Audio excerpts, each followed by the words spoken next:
3 days ago, Deborah had to own up to just how much debt she was in. Oh my God. I think that's disgusting. I feel sick. You feel sick? You're making me feel sick. And there were more financial aftershocks. She's got the freedom to do what she likes, but Mummy and Daddy will bail her out. Harold and Hilary have been battling to get their daughter to stop spending and see sense. I've decided to take Deborah's mobile phone off her. What? But Deborah's putting up fierce resistance. How am I going to get from A to B? How am I going to do my usual things? How am I going to go out at night? It's going to be fancy to have my car. Why are you talking like I'm a kid? Stop moaning. Still to come. Will Deborah Powell finally listen to what everyone's telling her? Come on, from their point of view. No, come on. You don't live at home. Why should they pay? Don't think you've ever wore that, have you, Deborah? Look, Deborah. What? How many times have you worn it? Will you shut up? Don't tell me to shut up. Mother? Just go. And will she ever start taking her debt seriously? All the other Jewish girls are doctors, lawyers, dentists, and your daughter's doing stand-up for money.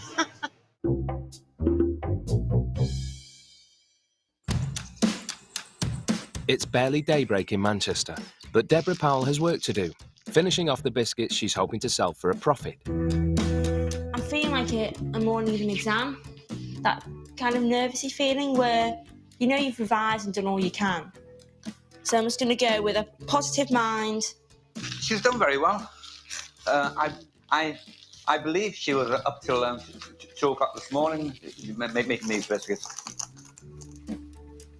I fell asleep on the bed about 12 o'clock. I pay pound. If I walk past someone and I know how much time and effort went into making the biscuits, and I think I'm going to kind of lie and say that they're made from the finest ingredients from Brazil, where I've just come back from. So you wouldn't get a biscuit like it. Okay.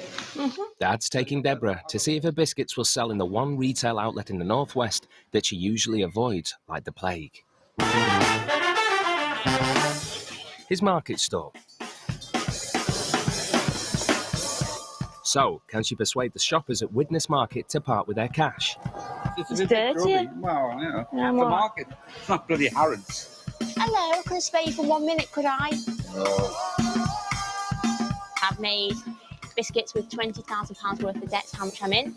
And some of my biscuits were £1. Now they were... Is that what debt you've got? Yes. Oh, you naughty girl. £1 a bag for a biscuit. £1 a bag. Can I tempt you? You haven't got 1 minute of your time to spare for me. I'm awfully offended. Ingredients made from Brazil. You got £1 on you, get a bag of fantastic biscuits. I really can't. Sorry. It's all right, no problem. You sure? There you go. You're welcome. Thank you. Natural with kids, my daughter. Should have been a kids' entertainer. definitely got the face for it. Like taking candy from a baby. She'd sell Sam to an Arab, wouldn't she? The tenner will do fine, don't worry. Thank you very much. Enjoy, yeah? Thank you. So 2 sales in 10 minutes. Should have made more, I think. Who will buy my lovely biscuits? Not me. Only £1 a pack. Wonder if you can find the goodness in your heart to spare £1 for these fantastic biscuits that I've handcrafted and made. If it'll help you get out of debt, I'll do it with pleasure. Thank you very, very much. With the biscuits selling like hotcakes, Deborah's spirits start to rise, and there's not a credit card in sight.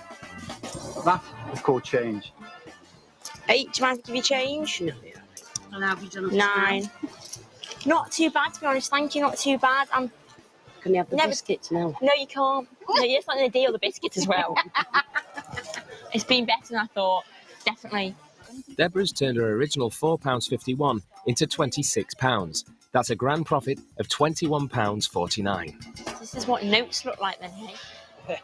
Deborah did very well, but she is that sort of person. You know, she's very determined. If she starts on something, she'll see it through to the very end. It does make me realise that the money that I earn today is more valuable. It's worth more than, say, I don't know, getting a tenner out of cash point. I've earned that at £10. I've made that money double itself. I've made the money work for itself. So far, so good. And now Bank of Mum and Dad's financial advisor Lawrence Gold is back with a new monthly budget and debt repayment plan for Deborah. I was very harsh with Deborah's parents last time we met. and maybe a little bit too harsh, but I wanted them to understand that I don't want them throwing money at Deborah all the time. It's very obvious that they love her, but I want them to show love in a slightly different way by encouraging her to be more responsible. I'm not surprised that you're not stressed at all, because the way that you handle your affairs, that proves it to me. If anyone, I feel sorry for your parents, because you take no responsibility in regards to money whatsoever. You don't even get your bank statements sent to you. Your credit card statements aren't sent to you. If you've got a problem, you give it to your mum and dad. What's funny? It's not funny, Deborah. What do you think responsibility means? Looking after myself, standing on my own 2 feet, paying for everything. So you don't believe in that then? I do to some extent, but I have to feel that the wage that I'm on at the moment. You're on an okay wage. You're not on a... Don't you think you should live within your income? Well, that means me then not going out with my friends, not being able to do things that other friends do. Okay. What if you didn't have parents who couldn't afford to bail you out? Then I'd have to obviously live a different lifestyle. Harold, can you just give Deborah a copy of the budget? Your monthly take-home pay is £952. So if you continue to spend like that every month, over a year, now this is where you have your problem. And it might be funny now, but it won't be in 2 years' time, because your debt won't be 19.5 grand in 2 years' time. And it will be nearer £35,000. They cannot afford that. But can I just say in my defence... If you have one. If I have one. And I don't want to get my parents in trouble or upset them in any way, shape or form. But if my phone bill ever goes over £100, I will gladly give my mum a cheque for half of it, gladly. But I think from their point of view... Oh, come on, from their point of view... No, come on. You don't live at home. Why should they pay? Because if they asked me to pay, if they were forceful with me and asked me to pay for it, so I'm not going to pay for it anymore. Can you tell her to pay? Yeah, Deborah, you've got to pay for your mobile phone bill now. I'm not paying any more. Fine. You have got to take your responsibility, not your parents'. You're not a teenager anymore. Lecture over. Lawrence outlines Deborah's new monthly budget. He slashed Deborah's socialising bills, including all those meals out, from over £580 to just over £160. Clothes and toiletries are down from £320 to £130, freeing up enough for Deborah to start paying both her own car bill, £100 a month, and the mobile bill, £30. Rent and household costs have come down from over £500 to just over £400 a month. But the new budget increases debt repayments from £25 to £120 a month, which means Deborah will be debt-free in just 4.5 years. Takeaways and restaurants, down to £50 a month. Horrible, isn't it? That's less than 5 times. Yeah. Welcome to the real world. Because that attitude's not going to work. It's not as though I've stopped you going out every day. You've got a budget for it. But that attitude ain't going to help.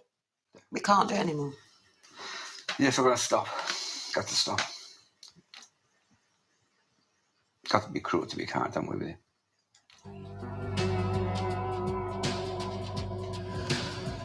It's so frustrating for me when I hear of resistance and stupid excuses like it's someone else's fault. Well, it's not someone else's fault. So that was annoying me to a certain extent. Deborah blaming other people. Now, all I've done is I've set a budget so that we can clear the credit card and the overdraft.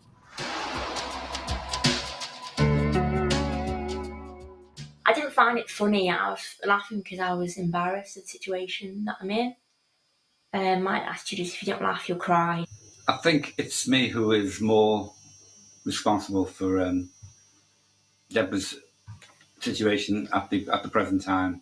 In the beginning, if I had have been a bit more strict and not so soft with Deborah, I think she would have taken a more serious look at her finances. Harold and Hilary Powell have just 2 days left to knock their daughter Deborah into shape financially. Deborah has been spending hundreds of pounds on new clothes, but Lawrence has slashed her wardrobe budget and Mum's determined to show Deborah how she can keep to it.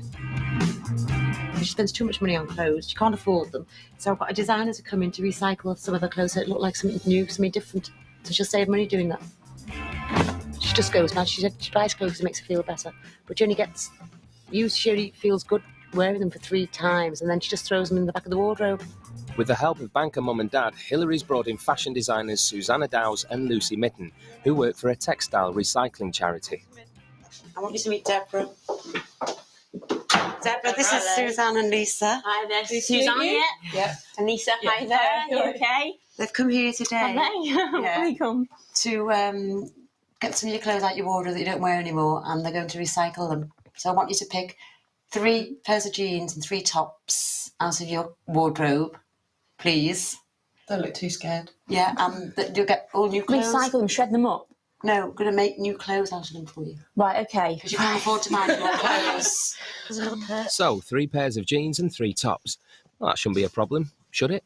What about this, Deborah? Remember, you spent a lot of money on this. How many times have you worn it? About twice? Twice. What about this blouse? Would you wear that again?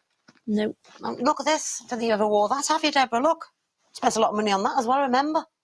You've got loads in there, Deborah. Sure you can pick a few. Deborah's a good example of a certain kind of age group and probably economic group who want to have the latest thing, want to have the iPod and, you know, everything that is advertised and what supposedly is going to improve their lives, but they continue to buy, and really that, it doesn't buy happiness. Deborah, What? look what's on the floor here. That T-shirt that Mother! has gone a funny colour, that'll do. Because it'll be a funny colour whatever they make, won't it? Don't wear it anymore. Shut up. Don't tell me to shut up. I don't want you to be quiet while I concentrate. And look at these shoes. Brand new, Deborah. I think you've worn them once or twice. Will you shut up? Don't tell me to shut up. Come on, Deborah, get looking your Mother! Can you just go out, please? Be serious. You're not doing any help. You're making me stressed. Go then. Just go.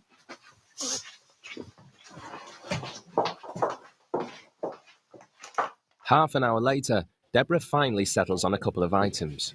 Got a pair of jeans that I don't really wear anymore.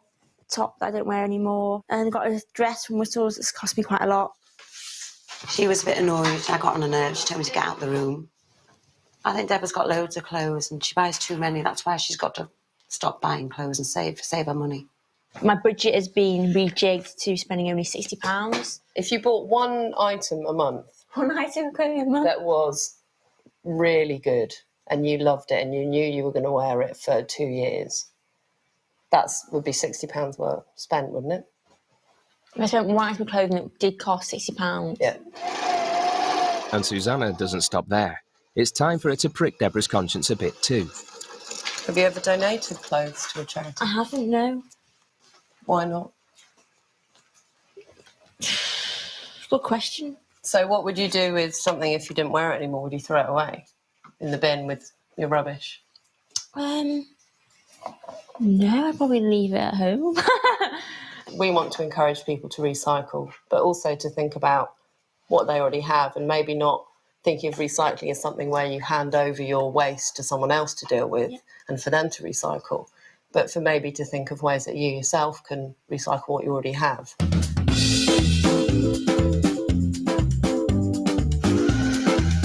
I'm still struggling with the £60 figure. I just don't see how I'll be able to manage that, but I'm going to give it a go, no problem.